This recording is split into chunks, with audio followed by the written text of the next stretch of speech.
Hello my dear friends. In chemical properties of halogen, let us discuss the next property, and that is explain reactivity of halogens with metals. Means reaction of halogens with metals.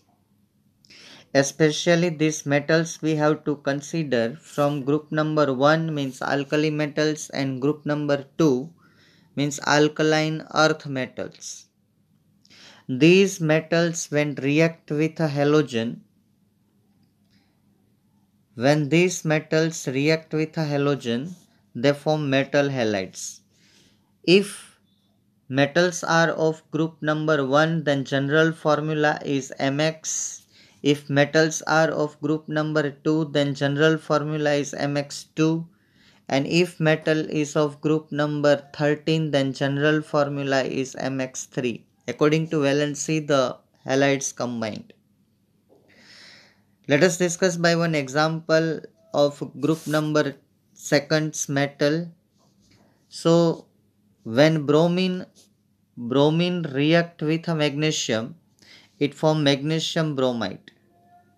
If react with a chlorine, then it form a magnesium chloride. With iodine, it form magnesium iodide like this. Here in example, if you consider metals of group number 1, then it form like this: sodium chloride, potassium chloride, cesium chloride, lithium chloride like this, Mx. Important thing, when these halogens react with metals either of group number 1 or group number 2, because halogens have a great affinity to react with a group number 1 or group number 2 metals. Why? Because halogens are most electronegative while group number 1 and group number 2 are most electropositive metals of periodic table. It is not necessary that here you have to give compulsory this example. You can give any example here of the reaction.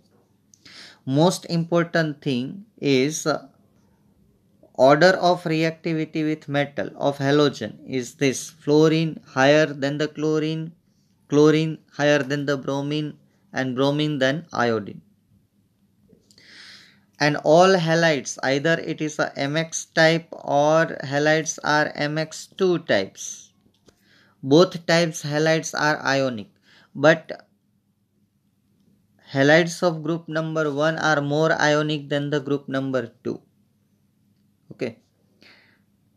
Just I am explaining, you have to write in your book only these 3 points according to our textbook. Then after, let us discuss another periodicity of ionic character. Ionic character of halides decreases down the group. See here, if metal we consider group number 1 metal, monovalent means alkali metal, Na plus, K plus like that. So metal fluorides are more ionic than the metal chloride. Metal chloride is more ionic than the metal bromide, and metal bromide than the metal iodide. So fluorine to iodine, down the group the ionic character decreases. Remember, here explained with the help of one example. So consider metal sodium, then sodium fluoride is more ionic than the chloride, then the bromide, and then the iodide.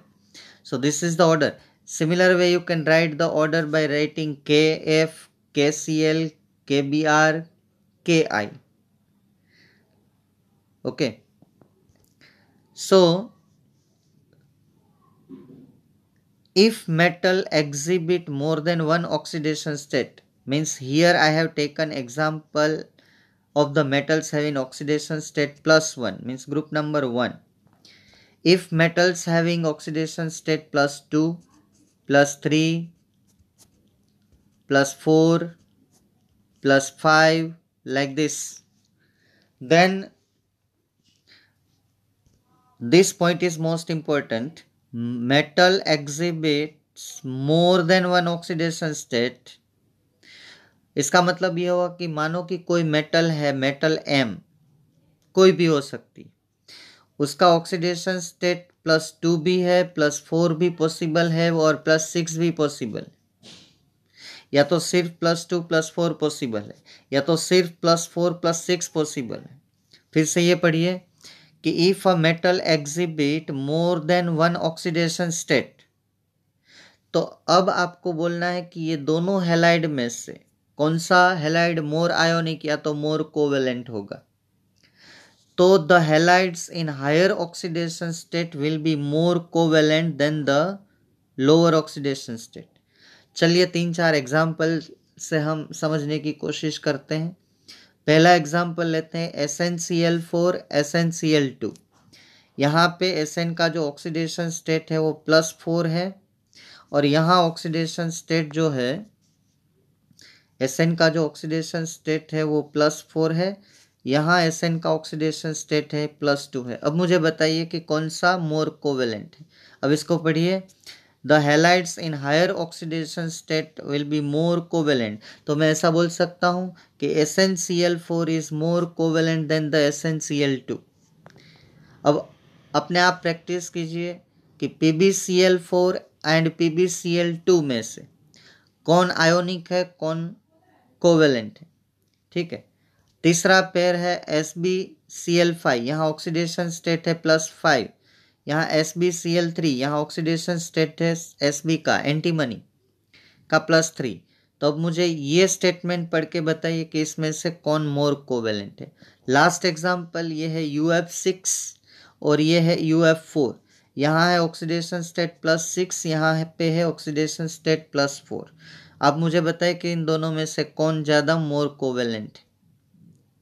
ठीक है, तो बार बार ये statement पढ़ते जाइए और आप मुझे ये 4 आंसर आपको लिखना है। ये पहला पेयर, ये दूसरा पेयर, ये थर्ड पेयर SbCl5 SbCl3 और ये fourth pair UF6 uranium hexafluoride uranium tetrafluoride. And this is the end of the explanation of this question. अब हम आगे चलते हैं। बहुत ही बढ़िया टॉपिक है, मोस्ट इम्पोर्टेंट टॉपिक है। और मुझे एक बात आप लोगों को बतानी है कि जैसे आप ग्रुप में आगे जाते हो 15, 16, 17, तो ज़्यादातर कॉम्पिटिटिव क्वेश्चंस जो आते हैं वो halogen and last 18 number group noble gas group में से आते हैं। तो थोड़ा ध्यान देके, थोड़ा इंटरेस्ट लेके आप प्रिपेयर करिएगा और कोई क्वेश्चन हो तो मुझे पूछ लीजिएगा। तो हम आगे चलते हैं। नेक्स्ट क्वेश्चन हम लेंगे केमिकल प्रॉपर्टी में ही। ये लास्ट केमिकल प्रॉपर्टी है, इसको डिटेल में भी हमें पढ़ना है आगे जाके। इंटर हेलोजन कंपाउंड्स, बहुत ही बढ़िया बात है कि halogen react with halogen and they form XX-। एक हेलोजन दूसरे हेलोजन के साथ रिएक्ट करके हेलोजन हेलोजन कंपाउंड बनाते हैं। तो ये बहुत ही बढ़िया और मॉडर्न टॉपिक है जिसको बोलते हैं हम इंटर हेलोजन कंपाउंड्स। ठीक है, ये इंटर हेलोजन कंपाउंड्स। तो चलिए उसके बारे में, बहुत ही इजी क्वेश्चन है, कोई डिफिकल्ट नहीं है इसमें। तो halogen combined with halogen themselves and form a number of compounds, and if we want to represent all the compounds by one common formula, then that one common formula is this one, XX dash n। ठीक है, और ये n जो है वो 1, 3, 5, 7 हो सकता है। तो फॉर्मूला कितने बनते हैं इसमें से? एक तो हुए XX डैश, दूसरा हुआ XX डैश 3, तीसरा हुआ XX डैश 5 और फोर्थ हुआ XX डैश 7। ये सबको मिला के एक जनरल फॉर्मूला बनता है ये XX डैश n। दूसरी बात ये आपको ध्यान में रखनी है कि यहाँ पे जो X और X डैश का साइज का जो रिलेशन है तो एक्स डैश है जो है smaller size and x is the bigger size. x is always greater than x dash. जैसे कि अब क्लोरीन को कंसीडर करो तो क्लोरीन सिर्फ फ्लोरीन के साथ कंबाइंड हो सकता है क्योंकि क्लोरीन से छोटा एक ही है फ्लोरीन। अगर आप ब्रोमीन कंसीडर करो तो ब्रोमीन जो है वो फ्लोरीन और क्लोरीन दोनों के साथ कंपाउंड बना सकता है क्योंकि ब्रोमीन से छोटे दो ही है, fluorine and chlorine. If we consider iodine,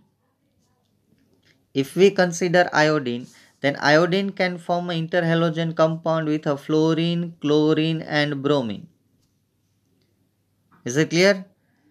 Why? Because iodine is greater and fluorine and chlorine and bromine are smaller than the iodine. यहाँ table, with the help of table I explained you that iodine can form interhalogen compound with these three, bromine can form with this two, and chlorine can form with this one only. So fluorine with a chlorine not possible. Chlorine with a fluorine possible. Remember this. Chlorine with iodine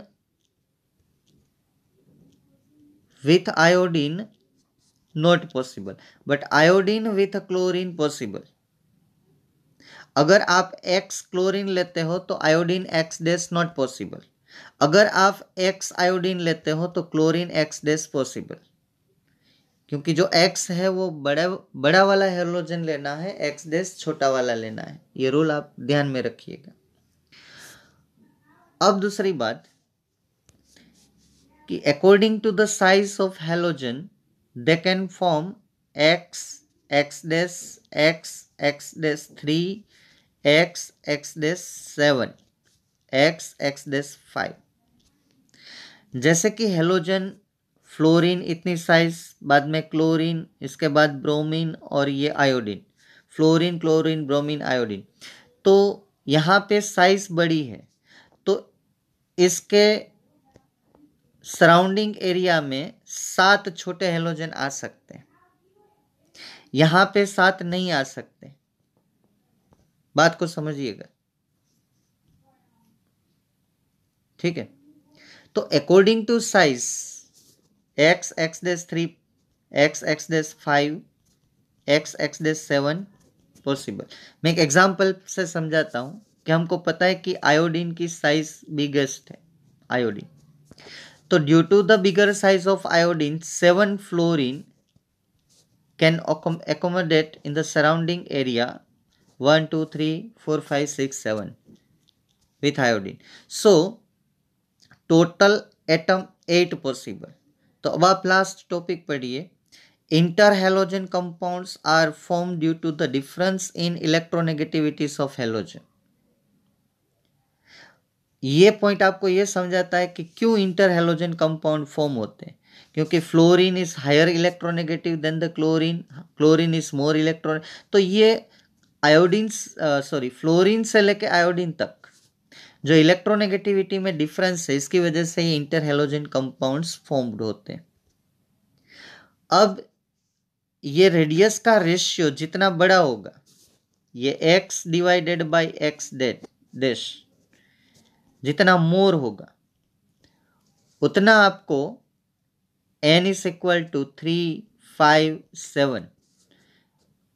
मानो कि बहुत छोटा है तो x x dash ही बनेगा, थोड़ा बड़ा है तो 3 हेलोजन आ सकते हैं छोटे, इससे भी बड़ा है तो 5 हेलोजन आ सकते हैं, बहुत बड़ा है तो 7 आ सकते हैं। तो 7 halogen in the surrounding area, there is only one compound that is the iodine 7 fluoride. इसका मतलब ये हुआ कि IF7 only one possible, IF7। तो इसमें कितने टोटल एटम आ रहे हैं? 8। 7 fluorine plus 1 iodine, total 8। Maximum वाला ये बन रहा है। बाकी आप यहाँ पे आओगे